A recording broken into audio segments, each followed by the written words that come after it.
Hey everybody, I'm on a roll here, just saying. Naughty Nana Dice here. Hope everybody's still doing good.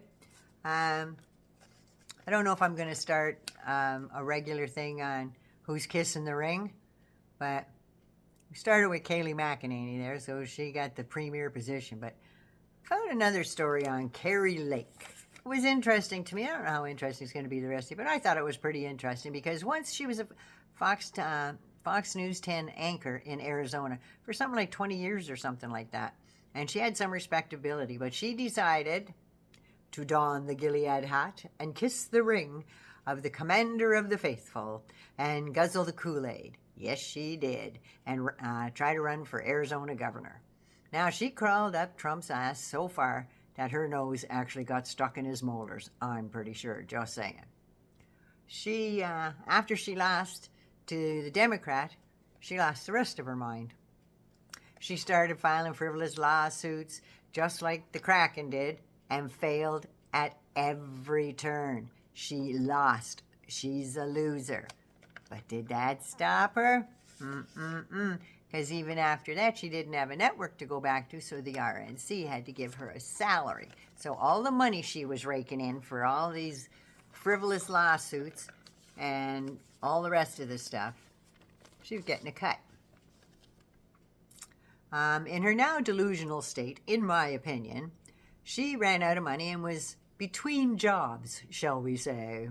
Yes, she was being paid by the RNC while taxpayers donated to her new get-rich-quick scheme, U.S. Senator, because we know she has no experience.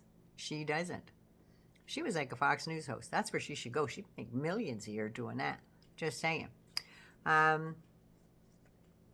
So she was teetering between running for senator and auditioning for vice president. And I say auditioning because that's what she's doing. She even moved to a suite at Mar-a-Lago so she'd be closer to the commander of the faithful. And was apparently spending more time with him than Melania was.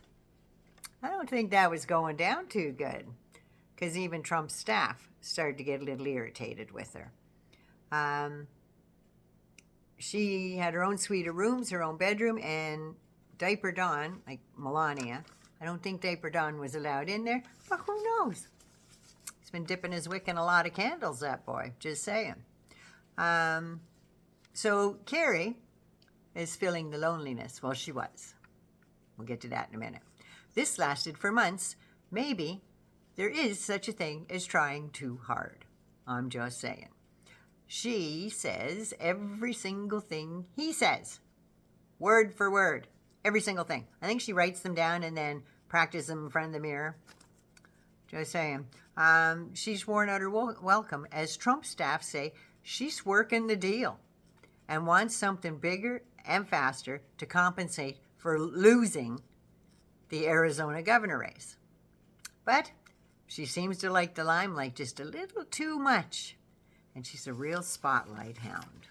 So Trump doesn't like that because there's only one man in that spotlight and there's no room for Drag King Kari there. She told Piers Morgan that Trump is so powerful that he doesn't need a VP. That's after they gave her the hee-ho from Mar-a-Lago, is my guess. Now, the Daily Beast reports when Trump thinks you're too thirsty for attention, that is saying something. OMG.